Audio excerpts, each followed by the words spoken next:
લાંબી રેસ માટે NBC બિયરિંગ્સ, અસી Birla group company. રાજ્યમાં 2 દિવસ થશે બેવડી ઋતુનો અનુભવ. જી હા, સવારે ઠંડી અને બપોરે ગરમીનો અનુભવ થશે. ઉત્તર પૂર્વના પવનને કારણે વાતાવરણ પર અસર. ગઈકાલે 10 ડિગ્રી તાપમાન સાથે નલિયા સૌથી ઠંડુ શહેર બન્યું. ગાંધીનગર અને કેશોદમાં 11 ડિગ્રી તાપમાન નોંધાયું. ડીસા, રાજકોટ, ભુજ, કંડલામાં 12 ડિગ્રી જેટલું તાપમાન નોંધાયું છે. ધીમે ધીમે ઠંડીમાં પણ ઘટાડો જોવા મળ્યો છે અને હવે રાજ્યમાં 2 ઋતુ અનુભવાય, મિશ્ર ઋતુનો અનુભવ થાય તેવી હવામાન વિભાગે આગાહી કરી છે.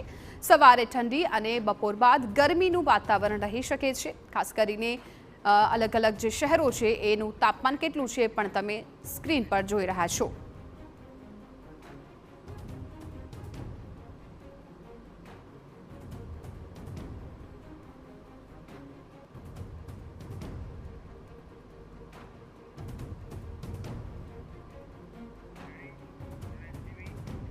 લાંબી રેસ માટે એનબીસી બિયરિંગ્સ, અસી બિરલા ગ્રુપ કંપની.